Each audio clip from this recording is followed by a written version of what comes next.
Bismillahirrahmanirrahim. Pada suatu hari Rasulullah SAW ditemui oleh malaikat Jibril. Rasul pun bertanya, "Ada apa wahai Jibril?" Jibril menjawab, "Wahai Muhammad, sesungguhnya hari ini Allah Subhanahu wa Ta'ala sedang mengobarkan nyala api neraka, dan seluruh para malaikat amat ketakutan. Mereka tidak tahu harus bagaimana. Untung aku ingat," kata Jibril, "bahwa engkau Muhammad adalah sumber cinta dan sayang Allah Subhanahu wa Ta'ala kepada alam semesta. Dengan alasan itu aku kesini, bertabaruk mengambil berkah dengan cinta Allah kepada dirimu, ya Rasulullah, ya Muhammad."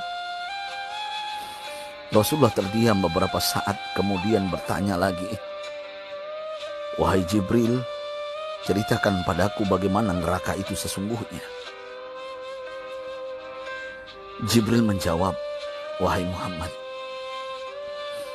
neraka itu bagaikan lubang-lubang yang terdiri dari 7 tingkat. Jarak antara satu lubang dengan yang lain ialah perjalanan 70 tahun. Lubang paling bawah adalah lubang yang paling panas."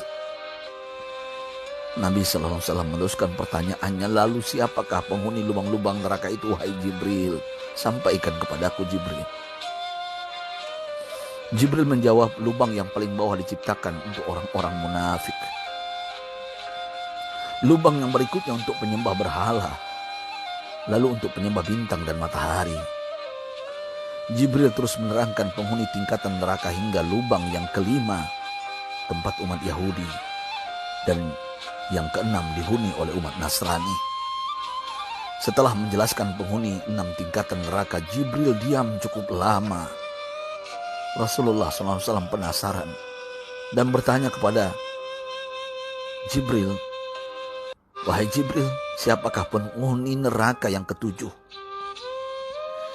Jibril diam saja tidak menjawab. Rasulullah SAW mengulangi pertanyaannya, tapi Jibril tetap diam. Rasulullah tambah penasaran dan mendesak Jibril agar dijawab pertanyaannya. Akhirnya Jibril pun berkata, "Umatmu wahai Muhammad, mereka itu para pelaku dosa besar di kalangan umatmu, yang dimana sampai mereka mati belum sempat bertaubat." Mendengar jawaban Jibril, Rasulullah langsung jatuh pingsan. Jibril merangkulnya dan meletakkan tubuh baginda di atas pangkuannya.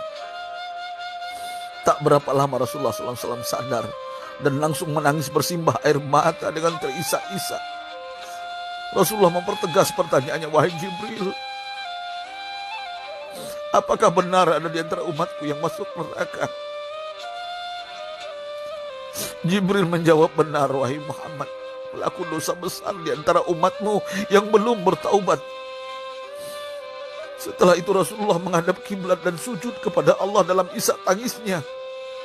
Sesekali dengan suara pelan beliau membisikkan kata-kata, "Ummati ya Rabb, ummati, ummati, ummati."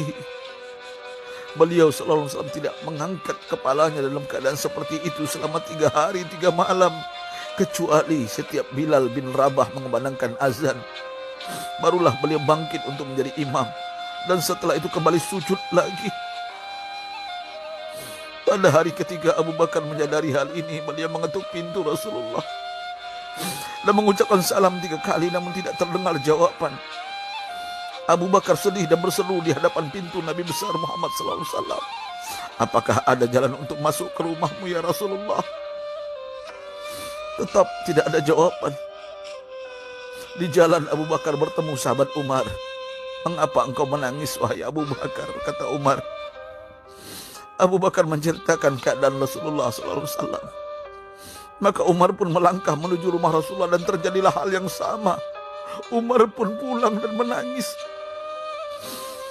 Di jalan Umar bertemu sahabat Salman Al-Farisi. Dengan terisak Umar bercerita kepada Salman hingga membuat dia amat sedih, namun tidak berani mengulangi hal yang sama. Salman melangkah menuju rumah Fatimah radhiyallahu anha dan menceritakan hal itu. Setengah berlari Fatimah menuju rumah ayah tercinta dan mengetuk pintu sambil mengucapkan salam.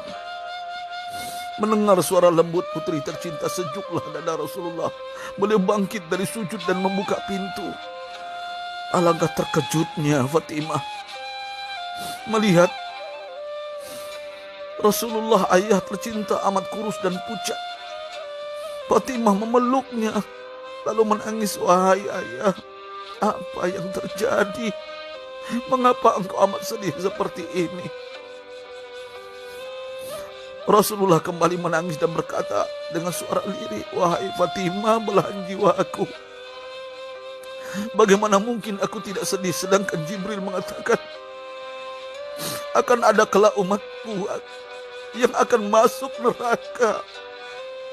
Subhanallah, betapa besar cinta Rasulullah kepada kita umatnya.